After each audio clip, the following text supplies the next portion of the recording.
मानेंगे और अपने काम में वो फेल है।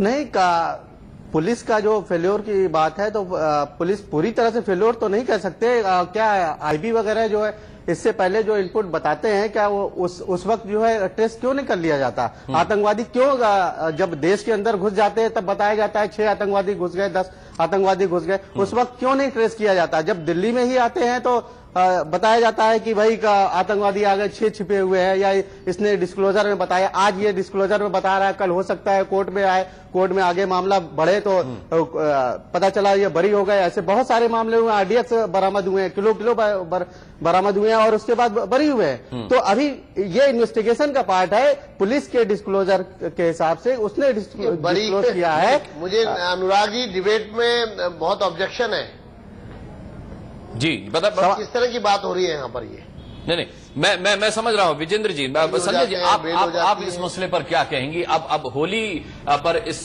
साजिश को अंजाम देने की बात लियाकत अली ने कही थी कि भाई त्योहारों पर किसी तरीके से उनका ये था कि आतंकी वारदात को अंजाम दें। होली 27 तारीख की है, आज 23 तारीख हो चुकी है, लियाकत 20 तारीख से पुलिस के पास है, इस लीड के साथ कि 6 आतंकी दिल्ली में अभी भी घूम रहे हैं, लेकिन दिल्ली पुलिस उन्हें पकड़ नहीं पाई है। 10 टीमें दिल्ली पुलिस की इधर उधर छापेमारी कर रही हैं, जांच कर रही हैं। देखिए, लियाकत अली शाह का ये जो हमारे देश का, हमारे दिल्ली का होली के रंगों को फीका करने का प्रोग्राम था और खून की होली खेलने का एक उन्होंने प्लान बनाया था, ये तो बहुत ही समझ लीजिए बड़ी कोई दिव्य कृपा है ईश्वर की कि बड़े टाइम पर ये खुलासा हुआ और हम लोग उससे बच गए।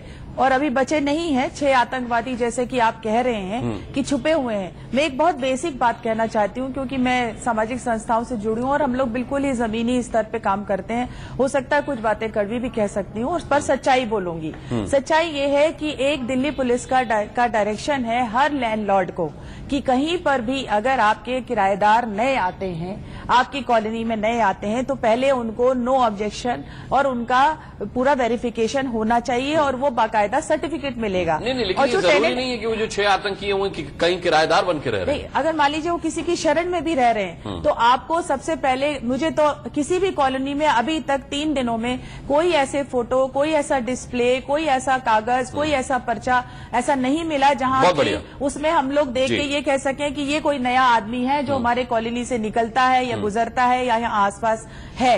ये एहतियात के तौर पे तो नहीं, ये तो हमेशा के लिए करना चाहिए। जो ये उनको इतनी बड़ी लीड मिली है उसका बिल्कुल फायदा उठा के और तुरंत चुस्ती से दुरुस्ती से इस काम को करना चाहिए। जी विजेंद्र जी।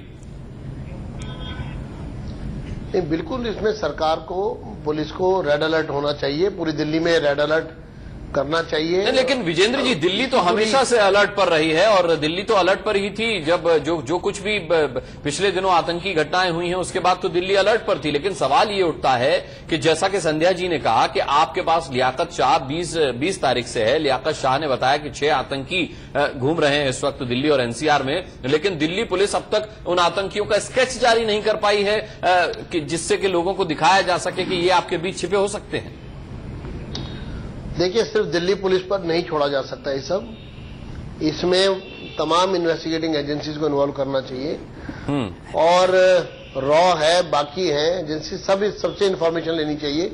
क्योंकि अनुराग जी 13 दिसंबर 2001 से आप देखेंगे दिल्ली में समय समय पर, चाहे वो बाजारों में होने वाले बम धमाके 2005 में, यानी कि पिछले 10-11 सालों में लगभग 6-7 दिसंबर 2001 से आप देखेंगे दिल्ली में समय समय पर, चाहे वो बाजारों में होने वाले बम धमाके 2005 में, यानी कि पिछले 10-11 सालों में लगभग 5-6 घटनाएं दिल्ली में ऐसी हुई हैं। इसलिए ऐसी किसी घटना से हम इनकार नहीं कर सकते।